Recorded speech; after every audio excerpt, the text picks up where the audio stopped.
Hello. Hello, everybody, and welcome to another episode of the Reaper Wargaming podcast.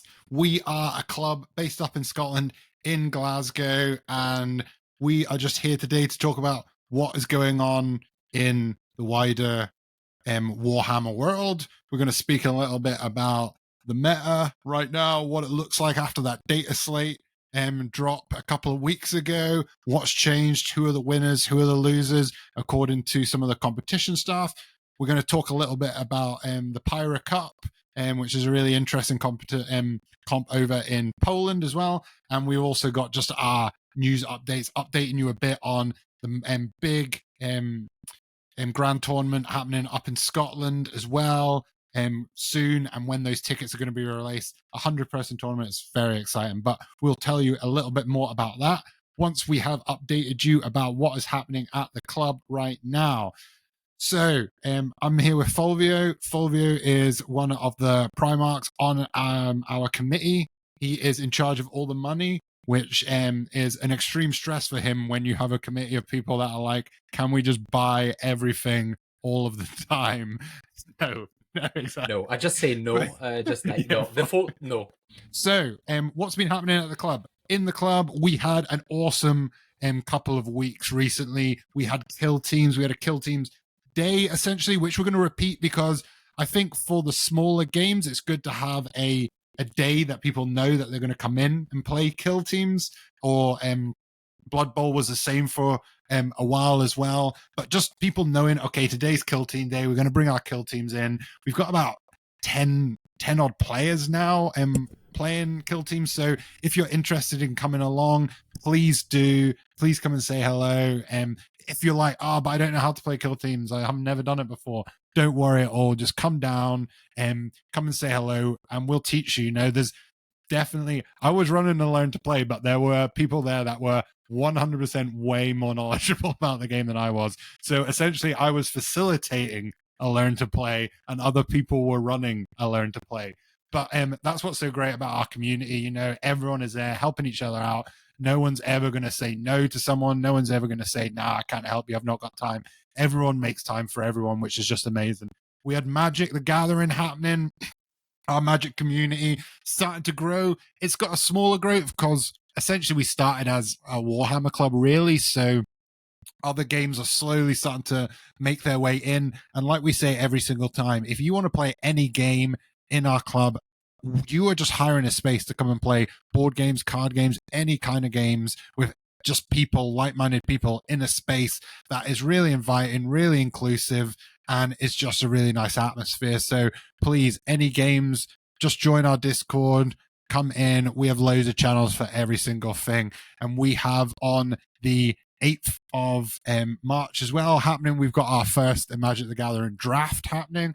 So if you want involved in that, please look out for it. A really great way to just get involved in the game, get yourself a deck, especially with the new cards, and you come along to it, you basically get to take that deck home with you. So that's going to be awesome and really fun to play in as well. What else has been happening? Fulvio, what else has been happening in the club? Well, as you mentioned, the small games or different games that are not just 40k or AOS that kind of starting to gain traction a bit, which is great because anyone that want to come down and, I don't know, like Connor wrote Fallout, the tabletop game, and that's just really hooked me straight away. I just received today the first like miniatures. Oh, really? Which is another like yeah. That's how it works. You just start like seeing something like, oh, that one is quite cool. There's not many models, I can do it. So that's how it works, really. If you wanna just like, I don't know, try different stuff, just bring it in, get a table, show us how to do it, teach us how to do it, maybe, and just like go from there. It's nice. It's really nice. I just managed to kind of go through the Legiones Imperialis terrain now. So we have a basic set, which we bought like as a committee just to facilitate a bit of terrain because no one wants to play like on a flat board. It's coming along nicely. It's just like smallish terrain. It's really cool. And we go from there. Really, we try that one. As you mentioned, the Magic the Gathering, which is something that I personally been always interested, but I never got it really into, and probably I will at some point thanks to the draft. Fulvio, you get to buy something and collect it, so why wouldn't you be into it? Plus, actually, it works with my this month personal objective, which was I will not buy any 40k miniatures, and technically I didn't because I bought Fallout miniatures, so win-win.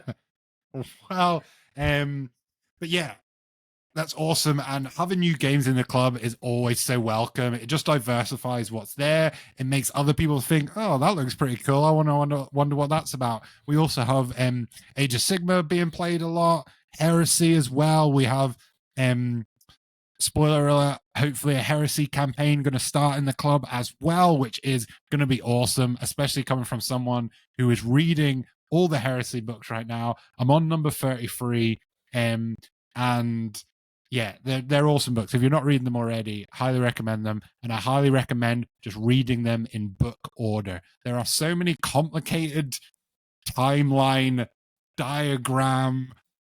Read them in this order that literally will blow your mind. Just read all the books in the book order or listen to them. Apparently the audiobooks, I don't really listen to audiobooks, but apparently the audiobooks are amazing as well, like really, really well narrated. Fulvio, you've read them, or do you listen to them, or? I started reading them, then I sold them once amazing. I left Italy because it was like way too much stuff to carry over. Yeah, okay, but I started getting into the audiobooks, and the audiobooks are really good because first of all, you can find them on Audible. So with your cheap subscription, quote unquote, you get one for free basically every month with a credit. And I really enjoy the audiobook because it makes me go through the story while doing other stuff like walking the dogs or painting. So is really, really productive. Yeah. And then the other stuff that's going on, like I said, we have the Celtic Cup coming up. We have a grand tournament, 100-person tournament happening north of the border. So for all of you out there who are like, why are all the huge tournaments always happening down south? We've got you covered. We have a huge tournament coming up in Scotland. We have tickets going on sale Sunday, the 17th of February, 10 a.m. How much? Of March, sorry, February. Literally, it's been already. You missed it. No. 17th of March, sorry, at 10 o'clock. So this, the GT is going to be taking place on Saturday, the 23rd of November, and Sunday, the 24th of November. There'll be a Friday night social happening as well. There'll be events. There'll be other people hosting stuff during it as well. It's just going to be an amazing event. We've got a pop-up bar, everything's going on, food, your lot. £60 for a standard ticket. £80 gives you a limited edition ticket, which comes with a really amazing swag bag with loads of limited edition items that will just enhance your experience while at this event. And then £150 for the ultimate edition. And honestly, this is awesome. It includes all that limited swag bag stuff and also a brand new set of the custom WTC terrain, which is worth over £100 anyway. So actually, you're saving money by doing the £150 one because you get the terrain and you get £10 off your ticket and the swag bag. So honestly, really, we should all be trying to get that 150 Ultimate Edition ticket. Yeah. If you ask me. You know what's annoying, Nick? What? That I cannot buy the ticket because I need to work like for the tournament that day. Otherwise, I would just absolutely. Yeah. It's a no-brainer because the new terrain is amazing. It's like all flat packed, so you have like all your ruins, and then it just like you can pop them out of the base, obviously, to see who's behind that wall, how's the charge, blah blah blah. Typical WTC, and then it goes in a flat pack basically, so you can store it at home without your partner knowing. So you can hide it really easily. Absolutely. Which is what we're saying. And it's also really easy to paint in really cool ways, like with rattle cans, with airbrushes. You can put as much or as little detail in there as well, and everything is like really nicely detailed as well. I'll tell you more. It comes painted. Oh, it's pre-painted. Honestly, that's like the dream. That's honestly it's a no No, it's a no-brainer. What are you even doing? Blooming get saving. Get that money in the savings account ready to go on the 17th of March, okay? It's going to be a great event. I'm really looking forward to being there alongside you. Not playing, but I'm going to be there, so you'll see me about. And yeah, just having a good time with the community up north. And yeah, it's going to be really exciting. So look out for those tickets. We'll keep you updated as well, all about that as we get closer and closer to that launch date. But talking about tournaments, tell us about the Pyra Cup, Fulvio. Right, let me share the screen. Very professional. Right, so the Pyra Cup is this team tournament which is happening. It's gonna happen this weekend in Poland. You should be able to see the tourney keeper, which is the drop down of the teams. Is 8 teams of 8 players each. Some of them are the actual official teams for the country, so England, France, Scotland, USA, and Belgium. And then we have some notable guys like Pumbaa's Piglets. I really like this game, this name. It's just amazing. Oh well, sorry, I almost forgot Team Holland, Team Netherlands. The interesting thing, let me see if I can see the statistics. The interesting thing is obviously it's not working now, isn't it? There you go. Score by codex. Let's see. No, there's some interesting. There you go. Nice primary factions. Wow. There's a nice drop down of factions, which is very interesting. So it shows you what these teams. Well, team is like a particular environment, obviously, because you can match your army into your most favorable one, and it all works on the matrix and stuff. But to just give you an idea, what we have here is the number of players. They shows Sororitas, which Sisters of Battle is 6. Yeah, 6. Eldari, we have 5 players. Necrons, obviously, they're really bad at the moment, so only 7 players. Shame.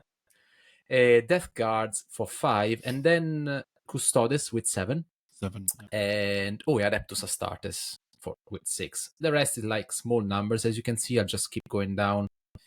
I don't know what blank is. Probably some representation from the Gene Stealer cult there. That's what I like. Yes, there's exactly. There's a Gene Stealer cult. There's an Harlequin.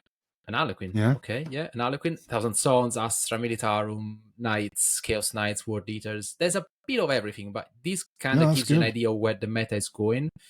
Again, very interesting. I don't think it's gonna get streamed anywhere, or at least not as far as I know. But it is really interesting. Obviously, the best players in the world. We have, like, for Team Scotland, we have obviously Ines, Matt, Tim, and the other guys, which have chosen interesting lists, I would say. There's personally, for like what I'm following, really interesting is Anthony Vanilla, which plays Ward Eaters at this tournament, which I want to see what he does. Yes, I do. But yeah, it's very interesting. We'll see what happens there. Yeah, just a quick. It's good to see quite a. Obviously, you've got a lot of like the notable high meta winning armies are there, which you would expect at a competition like that. But it's good to see there's also a few different things in there. You've got pretty much representation from most of the armies that you can play go into this, so that's quite interesting. Good to see Drukhari are actually being represented one time after the drop, and we know a few people have been playing Drukhari recently in the club, and they've been enjoying the new all the new rules, all the new way that you can play at the new detachments. So it's good to see them, because it's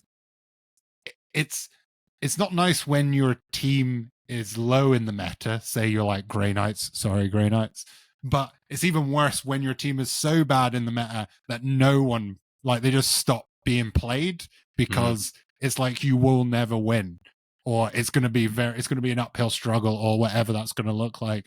So it's just nice to see that we have good representation right across the board of all the different armies there as well. So, sorry. No, sorry. Just saying that sometimes it's obviously might be frustrating to see your team is not, your codex or your favorite faction is not doing as well as you saw it perform in the past, and the nerf, quote unquote, is always like something that strikes really, really badly, especially if you're only playing like 1 or 2 armies, and if yours is like being pushed into the ground is really hard. But Yep. I think personally that these new small incremental changes from GW are kind of working on the long run. So your team might not work in your team. I'll keep calling team. Your codex might not be working like as intended from the previous quadrimester or for the previous months. But if you put the repetitions and if you become kind of like a specialist knowing exactly what your army does, and if you have like a deep enough codex or index, you can do like good stuff with it anyway. You can go 4-1, 5-1, and just even in singles, I mean, and just do well. Yeah, no, 100%. Talking about meta, let's talk about the meta right now. What has been happening? Absolutely spot on, because we have just saw a Meta Watch article just dropped earlier today from GW, which was unexpected to see the least, because they just released the points changes and rule changes for I think 3 weeks ago, possibly. Mm-hmm. Yeah. So seeing this article now with an update is interesting, to say the least. I haven't watched the video, so I can't really say what exactly they're saying, what they're talking about. But if you scroll down a bit, we say that even Astra Militarum and Wooded has won some events recently, which is true. Drukari have won a number of events with the data slate. So they are clearly keeping an eye on this stuff, and it's interesting the fact that they, he mentioned the nerf, quote unquote, have kind of worked, because Eldarian Chaos Space Marines is going down towards the 45-55%, which is what they call the Goldilocks zone, which personally I think is a bit too wide. A 10% is quite a big bracket of like, and plus I don't know again where they get their data, because after this one I think we're gonna show you how the data are collected by StatCheck, and they're not just based on the win-loss percentage. It's just a more in-depth review. I think they take it from like any source that records a game win or loss. Yeah, is how GW record it, rather than just tournament wins or just grand tournament wins. Yeah, which can make it a little bit maybe not as reflective of the competitive scene potentially. And I think with like armies like Eldar and these like high meta winning factions, you will see a lot of potentially newer people potentially playing them, or maybe less experienced people playing them. And then suddenly when they do get those nerfs and you need a little bit more higher knowledge of the game and being able to work with lists in a little bit more of a nuanced way to make them work, you do end up seeing quite a big fall off before the number sort of pumps itself back up again, because you'll see people just starting to lose because there's not as much stuff on the table, and there's not as a lot of stuff that can just hit really hard over and over again, you know. So exactly. Look at it's interesting to see. From the look like, at honestly, when, when I think about them dropping right at the start of the codex of the edition, they were insane. Like if they hadn't had the nerfs that they had, they would be at the top, because they are never ending. Like you just can't kill them. Like I remember playing our President Dave, and it was probably the most frustrating game of his life. They just didn't die. They were just there forever, and you can end up just winning through just attrition, and it doesn't really take any thought process to play in that way, because you're like, oh, you just chuck them in there, they die, it doesn't matter, they come back, and it's just like rinse and repeat, rather than the nice thing about Genestealer Cult, which is kind of where they are back now. I would like us to go away from like luck being a determining stuff a little bit. I would like it to be like it costs CP, or you have to make a conscious decision about whether something come back or not.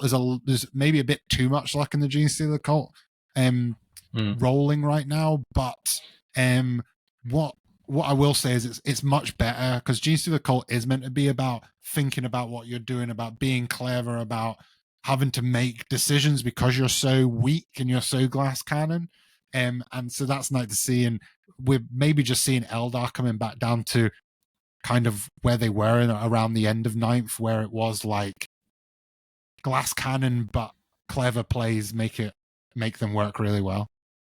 Yeah, it's always good when you have to think about. I see like changes from after the data slate with like War Eaters, for example. Now you have to really think: are you gonna like launch like Angron as a missile and just hope that it comes back, or you gonna pay a bit more kg and just like trade and just wait for the right opportunity to strike? Sometimes it's what it is. Sometimes they achieve the result, actually. They make people think about what the army does. Sometimes they still, I don't know, still is a bit hit and miss sometimes, GW, but yeah, that's the nature of the game, I guess.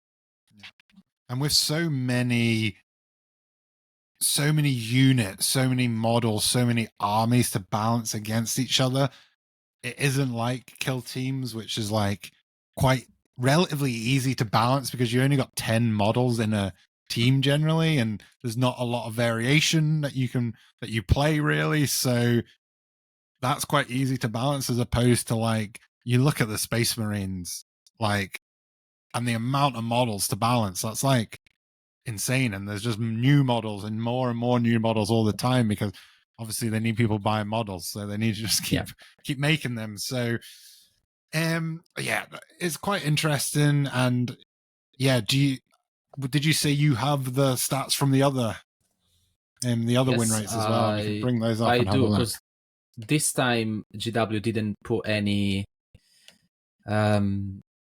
stats exactly in the articles. It doesn't say, oh, usually this one is this army is up, this army is down, this army is on this percentage and blah blah blah. But that kind of article, just to close it, that segment, makes me think that there will be some sort of adjustment to points, hopefully Necrons and rules for AdMech before the next data slate, hopefully, because they need to be on top of it. I think it can't be really like a 4 months, 3 months period time of reviewing results. It needs to be a bit more on the job, in a sense. But well, you've got AdMech there at the moment, 50%. So not seeing it that bad. Quite interesting to see the Drukhari have jumped as well. Yeah. Well, World Eaters have World Eaters are down the bottom, 40% win. Next to Space Marines, which is weird, but because everyone playing Space Marine is now flipped to Black Templars, which are objectively better than Space Marines. Yeah. And then Necrons again, 56% according to StatCheck, which is a good result. Is a bit out of the Goldilocks zone again, how they want to call it. And Custodes 59. I think they kind of borderline a problem in a sense, because I don't know. In my opinion, the 4-up is a bit much.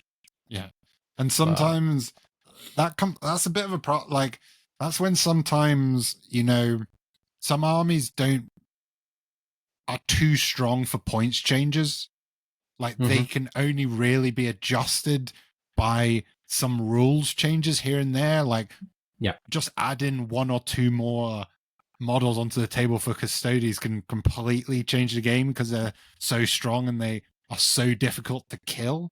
So having big swings in their points, I feel like for Custodes, it does come down to more nuanced rules and more clever writing of rules, rather than just 4-ups and all this. Like, you just have never been able to kill them. Yeah, exactly. Especially when you have like, I think when you have like a deeper or wider selection of units, obviously is better, because I mean, there's so much you can do with, for example, Sororitas, which is a kind of a complete codex. You have all the stuff. There's just this much they can do with Custodes and what's the other one, Votan as well. So Votan, once you nerfed a unit and then you drop another one, that's basically the range of units they have. They might have like 3 or 4 more data sheets, and that's it. Same goes with knights. Knights are really elite, and you have like basically those units, and there's nothing else unless you can do another drop of units and another wave of units at some point. There's this much you can do, and there's not much more. So the balancing act is really tricky. Really tricky. I think that's what we've seen with World Eaters as well, right? Is that they've got such a small range of models that getting points hits to quite a few of their models this time round means that there's so much less on the table, and you have to think more about what you're doing. But they kind of got a points hit and a rules hit both at the same time, and it was quite a big hit when you do look at some of the ones that didn't get touched, and they're still sitting at the top, essentially. Necrons being the key one there, you know. Yeah, it was honestly really disappointing, the fact. Hang on, let me close this one. It was really disappointing, the fact that they didn't touch Necron and Admech. Admech, I think, really needs like proper rules, because you can't really make an army cheaper and cheaper and cheaper and make people buy more and more, and at the point it becomes a horde army, which I don't know, is a design limit, though. Is a design thing that they decided to go that way. Again, I wouldn't want to be in the designing team, in the rules team, because honestly I wouldn't know where to start, because there's so many factions and so many units again. So unless you either make like every unit the mirror of each other, so like you make Votan, which is the slow, Eldar, which are the fast Votan, but doesn't really work. So it's just incremental changes, really, and we'll see where we get from here. If they are keen to keep an eye on the meta watch, and even with a limited point of view of just the win rate, it might in the long run do it. Because I mean, in the previous after the first nerf of the drop, after the dropping of the 10th edition, it was kind of balanced. Like the middle armies were like kind of all in there, and it was, I wouldn't say enjoyable, but it was a good state of the game. Yeah, no, that's fair. That's fair. And yeah, I don't think the game is anywhere near as cracked as it has been in some editions. Eldar obviously have been really strong, but they haven't been winning everything all the time. They're just, and if you're really good with Eldar, it was just really easier to win with them. And now you just have to be a little bit more thoughtful, I think.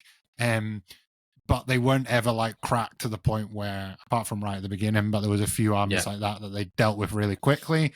I think it's in a pretty good state. I think the competitive scene, we're seeing quite a vast array of armies, which is really what we want to see. So, yeah, that's really good to see on that.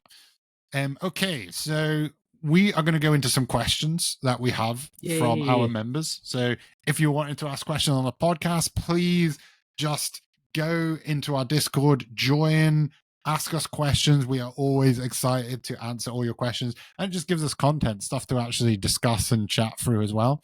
So the first one we've got is from Connor. Serious question on the most recent Auspex tactic video. What list surprised you the most that are at the top? Right, we are ready, Connor. Hang on a second. We started and we are on it. Window. Let me see if I can. There you go. So again, I don't know where he got. I watched the video today. I don't know where he got this data, but it looks pretty congruous with the stat check ones. Basically, we have like 4 pictures here. The first one is the lowest win rate armies. Blood Angels, because I'm assuming this is working on the Sons of Sanguinius detachment, which got a buff, but is not as good as Gladius or another type of Space Marine, which we're gonna go and see in the top. Chaos Space Marine 44, Astra Militarum 44. I'm a bit surprised by this one, because I think the guard is quite strong and has a really other options to play instead of just like indirect. Space Marines, obviously, and Death Watch. Sorry. Yeah. So I was just going to say, especially now that they've sort of fixed that rules around when you can make your commands, so you can now make your commands after coming out of transports and things like that. Yeah. I think that we'll see a shift in that. I wouldn't be surprised if we see that percentage go up for the Astra Militarum. 100%. Yeah, I think they're really, really good, or at least more than 44. I would say probably higher than this, but that's probably based on what people are playing now. And if you get stuck and you don't adapt to the new metas like straight away or kind of quick enough, you see that your army will struggle until you find the new tools for the job, in a sense. Space Marine obviously 40% and Death Watch, which is weird, but I guess it's because mostly are just vanilla Marines, which is weird because it should include the Ultramarines as well, but probably is down to the number of people playing this one. And War Eaters, I think this is a bit of faction abandonment in a sense, because when you see your army get like nerfed, quote unquote, again, I don't know how many quote unquote I can use, but I'll do it. You see that people stops playing and maybe jumps to another army, which maybe they find more enjoyable. Yeah. Yep. So these were the lowest. The upper mid, we have a couple of pictures. We have Orcs, Death Guard, Thousand Sons, Eldari 50%, Grey Knight 50%, which I think they've been 50% forever, or something like that. They are the most balanced, apparently, army in the whole of 10th edition. Yeah, exactly. You win some, you lose some. I personally really struggle against Grey Knight. I had a couple of games recently. One against Larry and one against Gregory, and honestly I struggle so much. They just move. It's just like constantly moving. It's like, oh, you want to shoot this one? No, sorry, you can't anymore. It's all that movement and then that being able to get everywhere all the time. Exactly. I just want to come here and hug you in close combat, and I can't because you're moving away. Just stay here, please. Just, I don't know, where are you going? Dark Angels, Tau, Drukhari, and Chaos Demons, weirdly, still kind of around the 50%, which is, I think, is probably where most of the armies are going to end up, like around the 49, 51, probably makes sense. Because obviously they have like counters, but they kind of have a chance in every game, unless you go against the big ones. Sorry, I skipped one. This is the lower mid, which was before that one. We had Admech Tyranids, which is surprising again, because Tyranids, they score like no one secondary wise, and I don't understand why they're 48% only. Imperial Knights, Leagues of Votan, Chaos Knights, GSC, and Space Wolves, they're all kind of there. I'm assuming Space Wolves obviously is using the Champions of Rust, I think it's called. That's what it is. Which is a bit meh, with a capital M. These are a bit down, but as you can see, there's not a massive difference, because between, let's say, 46 and 51 is not a massive gap in there. It's only 5%, so it's not really like terrible. They're quite kind of compact in the center. And then you go to the top armies, which obviously, as we saw before, and these are kind of the same data from StatCheck. We have Sisters, Custodes, Black Templars, and Necrons. And obviously, for the various reasons, Sisters, because I'm assuming that that people have kind of discarded their rules, like at the beginning of the faction, the edition, sorry. Yeah. And now the faction is actually going very well, because they have those dice manipulation, which is really, really good. Plus, they have a lot of units, I guess, on the table. Custodes, again, the 4-up Feel No Pain is back and is really, really good. I would say personally, opinion for myself and no one else, should be a 5-up, because a 4-up is really strong. But the codex is close enough, so we'll see what they do with the codex. Black Templars, again, best Space Marine in the whole Space Marine world, because they cost only 5 points more, and you get like a multi-melta on top of each vehicle. Plus, they have some units that do exactly what Chaos Space Marine used to do before. They chosen in this case. Mm-hmm. And Necrons 55%, which is what it is. Still there, and still there. not dying. Going nowhere. They reanimate like no one. Oh my god, I hate that bloody reanimator. I hate that honestly. reanimator. And you can't even get at it. You can't even get close to it to kill it. So Nope. it's a terrible piece of gear, and I vote it should be put into exile and legended. But it was better when they were sleeping, but yeah, I know. Yeah. That's what it is, I guess. Oh, interesting. The numbers are kind of there now that we checked with the stat check guys as well, which do stats properly. Yep. Yeah, we are pretty close. If they manage to just kind of nerf the top a bit more in time for in a decent time, maybe for a nice meta. Yeah, I think so. But we'll see. And the majority are sitting. There's no one like huge outliers right now, and the way that metas work in all games forever is that someone is going to be the best, and loads of people are going to play them, and they're all going to win a lot because they've cracked a list. There will never be this magic time where everyone is 50% exactly, and we're all maybe winning, maybe losing. Who will see? That's not the way of high complex rules. Games like this, there's always going to be winners and losers, and that's just the nature of it. So I think we can give GW a break that I think they're doing pretty well at that balancing act at the moment. There are still some things sitting out there, but they are showing, like with Duke, them back up and not forget about them, which is good. Yeah. I think the only rant we could have. Oh, this is the rant corner already. Oh, well, maybe at the end. I'll keep it for okay, the last. Keep it right. for the last bit. See if I remember that. Okay. Okay, so we have a question from Larry, also one of our Primacs, one of our awesome members, talking about what we're going to do with our new league that's coming up, our new league format, another way that you can play competitive play as well. So please keep your eyes peeled for that. He is asking some Magic the Gathering questions actually. Oh. First of all, he's asking, are you looking forward to playing the Abaddon deck and joining the rest of the Magic players? Spend money, Fulvio, while we're all excited about this. Get on board. I know. I really should. I don't know exactly how Magic works, but I'm pretty sure that you will teach me somehow. Yeah. Last time I was down, there was a group of, I think it was you, Larry, and Kier.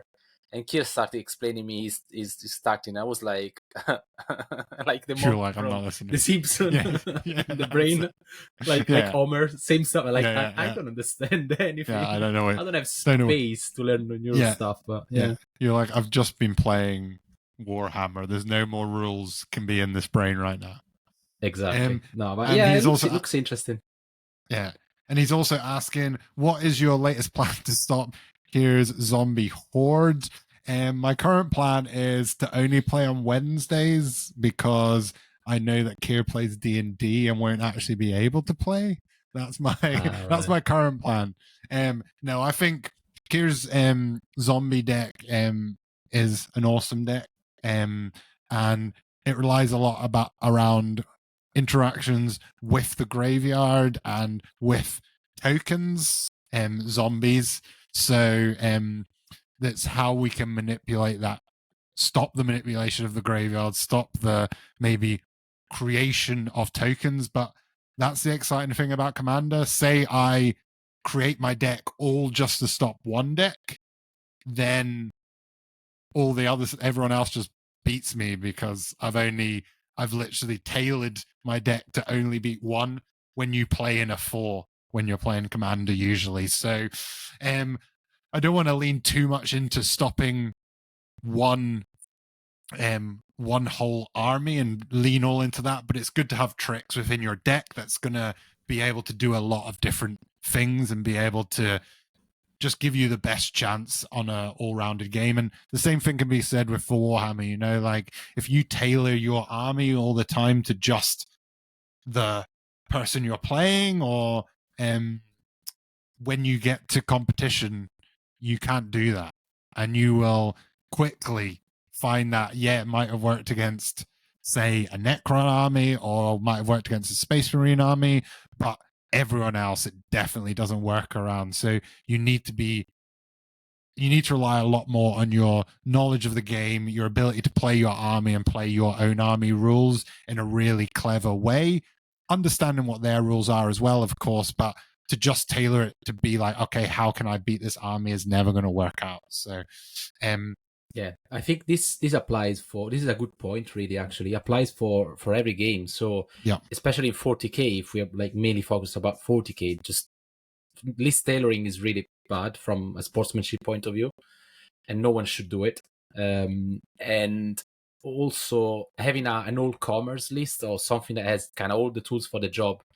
Okay, maybe you have a rough game into, I don't know, Grey Knights, but then you might do well against like another army, which is give and take, really. You just need to learn to make the most of the tools you have in the toolbox, really. Yeah, 100%. So next question we have is from Dave, another one of our fantastic committee members, another one of our Primarchs. He's asking, are you looking forward to me adding more grots to the game? Talking about magics. Dave is definitely, he was just destined to be the Goblin King, to be honest with you. Yeah. He would just, I don't know what it is about him. He's just like, he just reminds me of a little goblin. That's what it is. I will try and pull him into Lord of the Rings or Middle Earth battle games, whatever it's called, and make him play Moria, which he has like thousands of goblins. Yes. Just like 100%. Smaller orcs. Yeah. He should do that. He's definitely coined the name Orchimedes because of his love of the orcs. And to be honest, I'm jealous of it. It's an amazing nickname. I want to be called Orchimedes. What we have here, Kier's asking, what factions do you two enjoy playing against the most and why? Another one of our Primarchs. Look out for Kier, he's always about as well. So Fulvio, who do you like playing against the most? Give me one and why.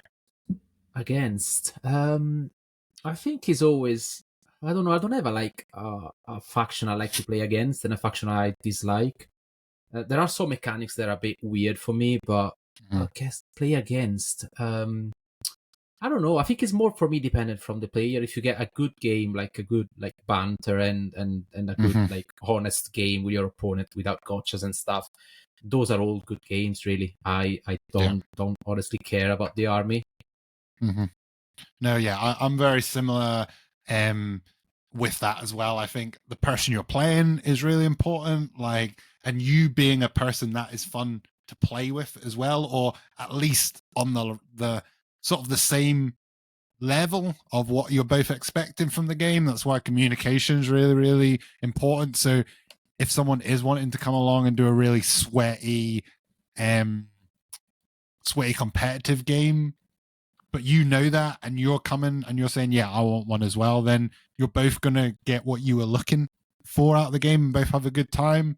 And also, I love playing against armies that are really beautifully painted. Like, I'm a sucker for a really well-painted army and just be able to look at what someone's done and be like, wow, look how cool those freaking ones look as well. Okay, so other questions. We've got one from Joseph here as well.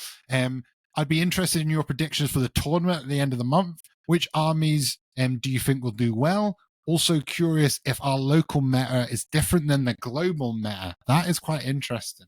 That is quite an interesting question. Yeah, we don't have lists yet because the list submission I think is next. No, it's this Sunday. Yeah, it's this Sunday. Yeah. Because it's 7 days before, so we don't have those data yet. It's true, our meta is a bit different because we go for like the weird stuff. We kind of like Australia of the world in a sense, which is good. Predictions always hard because an RTT is like, if you get the good pairing turn 1 and you do well and you're lucky in turn 2 as well, kind of go 2-1 3-0 is quite easy.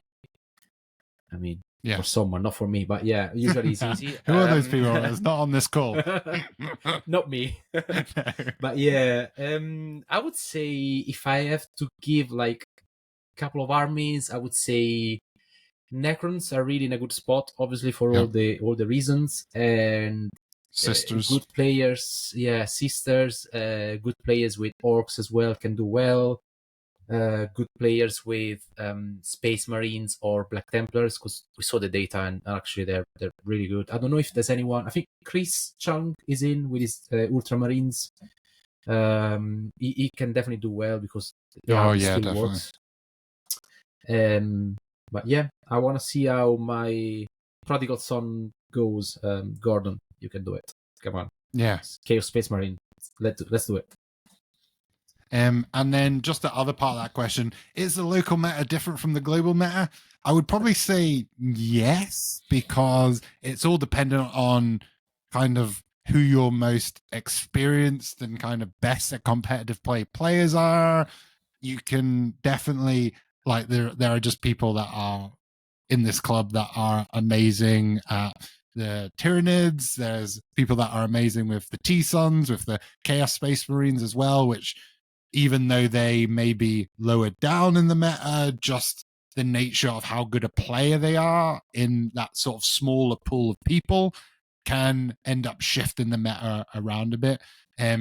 So yeah, I reckon it probably is different, but it's more based on who are the best competitive players, essentially, is what it's going to be more based around, rather than who are the best meta armies, because I would say the majority of our players, not being professional, Warhammer players will not have tons of armies to just be like, okay, this is going to be a good competitive army to play right now, and this one isn't going to be good to play, and be able to maybe chop and change between 2 or 3 different armies. They have the one.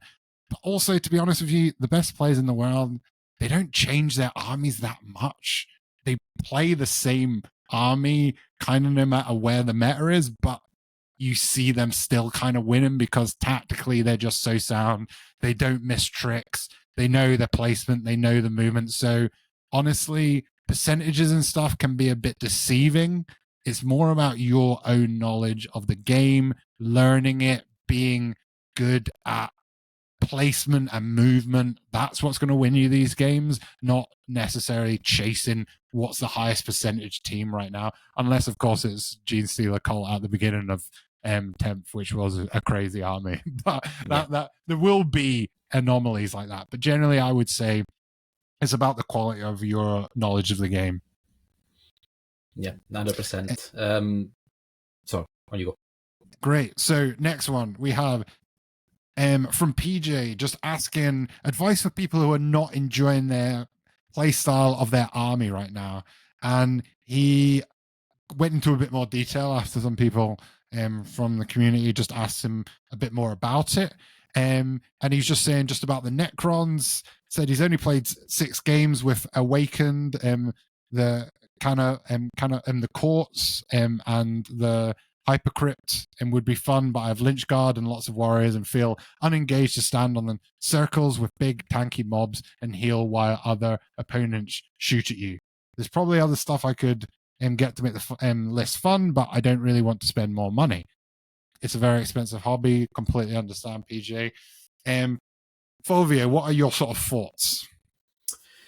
This is a tough one because, again, depends what your objective is, in a sense. So if you want to become more competitive, I'm not saying that you should kind of chase the meta, quote unquote. I don't know how many quote unquote. I'll just speak in quote unquote from now on. I'm not saying that you should chase the meta, but you need to accept the fact that is ebb and flows for every army. So now Necrons are like kind of on top, and they're gonna go down again. Then they're gonna be adjust again. It's not really a precise tool.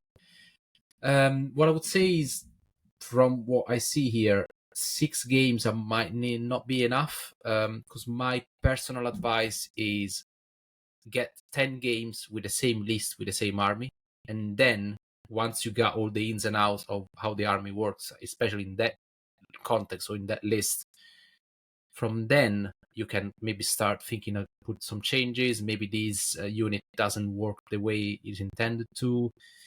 If it's a game design problem, so you don't enjoy Necrons because you don't like to play circulars around and being uninteractive, maybe think about playing a melee army. usually everyone kind of starts from Space Marines, because Space Marines have a bit of everything, have decent shooting and decent melee. So you can kind of do a combined, what's it called? Combined approach army.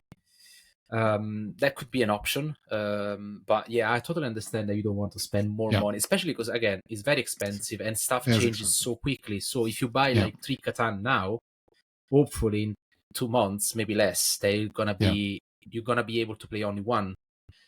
So yeah, just maybe, since we have like a wide variety of folks at the club, just come down one day, ask to borrow, I don't know, another army, X army, or just go on the subthreads into our Discord and ask, how does the army work? Can anyone show me? Can I watch a game? Can I play like with an inverting the list? So let's say you play Necrons and I play War Eaters. We can switch that day. I'll start playing Necrons and you play War Eaters, and you get a feeling for the army. Yeah. Another option could be, if you are on, if you have it on Steam, you could buy TTS, Tabletop Simulator, which is a good way to test like models you don't own, and even armies that you don't own, and just like start with someone playing on the internet. Even on our Discord, I think I play every now and then when I'm not painting.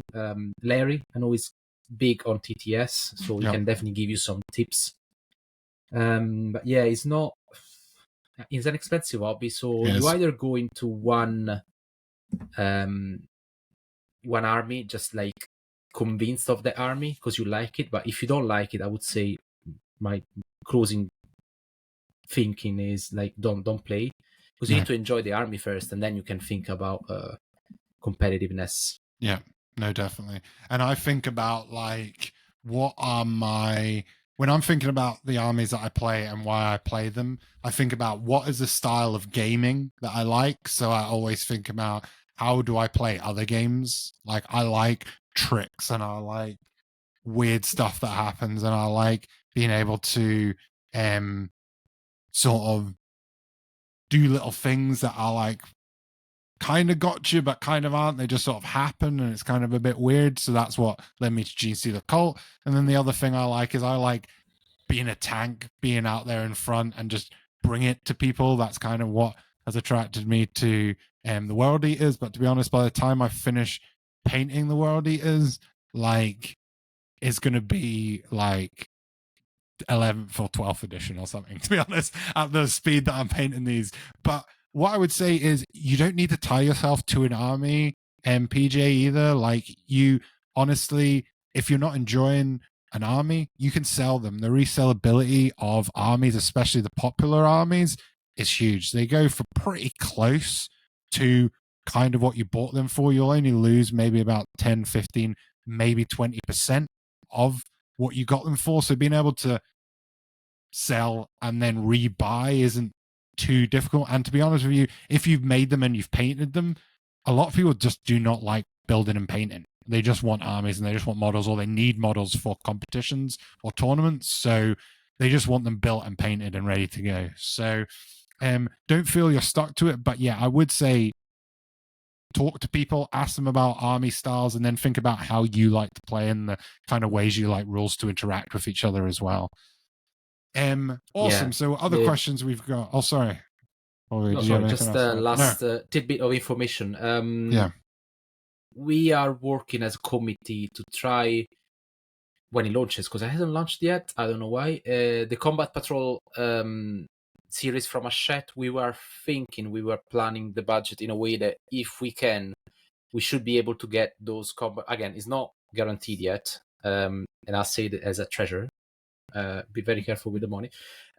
So the idea is to buy the Combat Patrol and have like all the Combat Patrols coming with the issues ready at the club, so that if you want to try a game with a smaller point cap and just get a feeling for the army, you can like grab it, get a couple of games in, and maybe see, I don't dislike, I don't know what I have, sisters, so I might gonna start and get into this army. Might be another option. Again, I don't know when it's gonna drop and by if we manage to, but that's another option. Yeah, no, 100%. Last couple of questions we have on here. Last question, I think, is just from Gordon. And what do you think about the new WTC rule about charging into ruins? That's that look says it here, Fulvio. It's an interesting patch to what GW doesn't seem to get, really. Long story short, basically, if you are like 1.1 inches away from a wall and someone is charging you that has a base bigger than a 25 mil, so 28 and over, they cannot physically fit in between your base, contact to contact, and the wall. So since they cannot compenetrate the wall, you can't basically charge, or you make a longer charge for your opponent to roll a longer charge. The WTC says that you can use now for these type of situations the I think it's barricade or fuel pipes rule. So basically means that you can be considered in combat if you're 2 inches away, which is an interesting idea to stop this stuff. I think that it's getting very convoluted at this point, and probably GW should say, look, you're infantry. You can fight to rule walls if you are able to roll a charge and touch the base of the opponent, and that's it. Because at this point it's getting really convoluted. You should put like down. You should declare before you charge if you're using this one, and the WTC is interesting. It's good for those aspects of the game, but it's really convoluted. And no, definitely. And that's just teams format right now, right? Yes, at the moment, yes, because it's WTC. Probably if we are using the WTC, which we are using the WTC rules at the Super Major, the Celtic Cup in Glasgow at the end of November, we are going to use the WTC FAQ. Because it makes sense.